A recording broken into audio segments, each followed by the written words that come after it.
Ito na siguro ngayon ang masasabi ko na isa sa pinakamura at sulit na smartphone na inirelease ni Realme sa Philippine market ngayong buwan ng January 2024 sapagkat nagkakalaga lamang ito ng 3,599 pesos sa retail store at 2,699 pesos naman kung bibilhin mo ito sa mga online market kapag may kasamang voucher discount.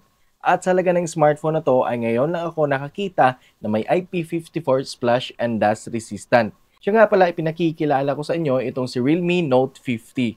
At ngayon sa video ito ay ating tatalakayin kung ano nga ba ang meron dito sa budget-friendly na smartphone na to. At ano kaya ang kanyang design, specification, and features. Now, pagdating sa design ng smartphone na to, sa unang tingin ko pa lamang dito ay halos magkakapareho lang talaga or hawig ang design nito doon kay Realme C51 na may glossy finish design dito sa itaas na bahagi at matte finish design naman dito sa ibabang bahagi. Na isa sa nagustuhan ko dito dahil hindi nagmamarka ang fingerprint natin dito sa likod sa tuwing ginagamit natin ito. No, pagdating naman sa material na ginamit nila dito sa kanyang frame, ito ay made in plastic at hindi din gaanong mabigat at makapal ang body build nito dahil ito ay may timbang na 186 grams at may kapal na 7.9 mm lamang. Kaya napaka-easy to grip at napakagaan lang din nitong dalhin. Siya nga pala pagdating din sa kulay na available nito sa mga physical store at pati na din sa online market ay dalawang kulay lang talaga ang nakita ko dito. Isang midnight black at itong hawak naman natin ngayon ay ang sky blue na isa din sa nagustuhan ko dito kapag natatapat natin ito sa ilaw or sa sinag ng araw ay kumikinang ito. Now mapunta naman tayo dito sa ilalim na bahagi kung saan dito natin makikita ang kanyang 3.5mm audio jack, microphone, Type-C charging port, and speaker. At nasubukan nga natin ito at masasabi ko naman dito na okay naman itong pakinggan at hindi mo talaga aakalain na affordable smartphone lamang ito. Anyway, malipat naman tayo dito sa kanan. Dito natin makikita ang kanyang volume rocker and power button. At hindi lang basta ordinaryong power button ang makikita natin dito dahil ito ay may fingerprint scanner na din.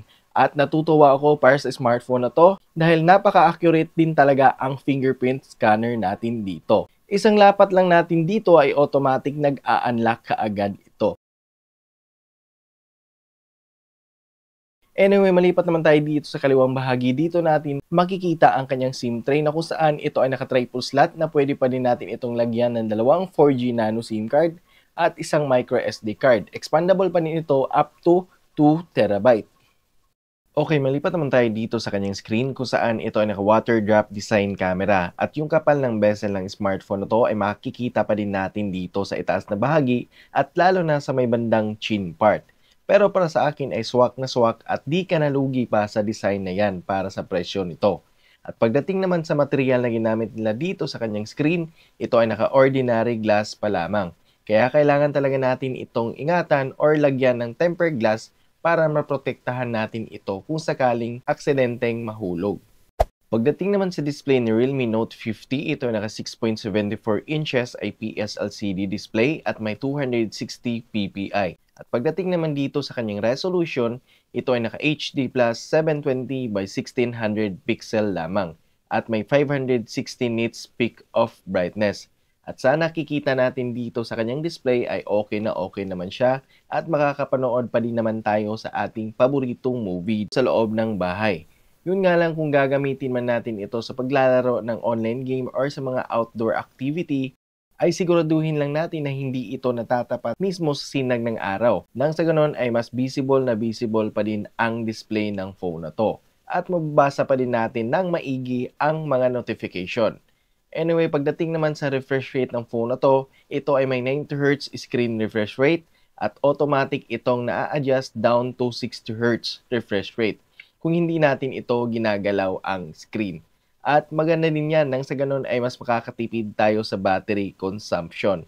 Idagdag ko lang din pala na meron pa din itong mini capsule na kung saan ay ino-notify tayo nito sa ating battery status and data usage. Kung sa camera naman ng smartphone na to ang ating pag-uusapan ay makikita natin dito sa likod na ito ay may tatlong camera module. Pero yung isang camera module nito ay ang kanyang LED flash.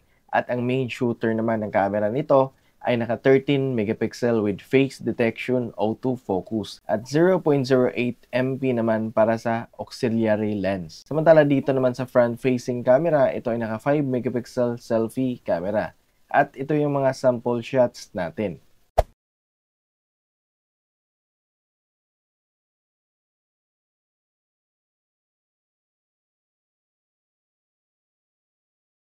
Now, pagdating naman sa video resolution nito ay kayang mag-record nito ng 1080 at 30 frames per second sa likod at 720 at 30 frames per second naman dito sa harap.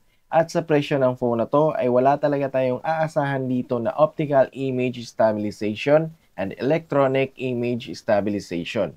Ngayon, ang panghuli naman nating tatalakayin ay ang kanyang performance kung saan ito ay naka 4GB of RAM and 64GB of memory at may operating system na Realme UI T Edition based on Android 13. At may chipset na 12nm T612 at tines nga natin ito sa larong Mobile Legend at ang graphical settings natin dito sa frame rate ay hanggang high lamang. At sa graphics naman ay kayang maisagad nito hanggang ultra. And so far ay okay naman ang naging experience ko sa performance ng phone na to. Hindi ko nararamdaman ang sobrang pag-init ng ating device. Kaya masasabi ko din na okay at goods na goods din talaga itong gamitin sa mga casual game. Anyway, singit ko lang din dito na nakakuha tayo ng 242,000 na Antutu score at para sa akin ay swak na swak at sulit ang naging score nito. Now, pagdating naman sa battery ng smartphone na to, ito ay may 5,000 mAh battery capacity na magagamit natin ng pangmatagalan at may charging rate lamang na 10 watts at kailangan talaga natin na habaan ang ating pasyensya sa paghihintay na mapuno ito. Dahil sa na-experience ko dito ay umabot ako ng mahigit 2 oras bago na full charge ang phone na to from 15% to 100%. And that's it. That's all for today mga ka-Android Feel and see you on my next review.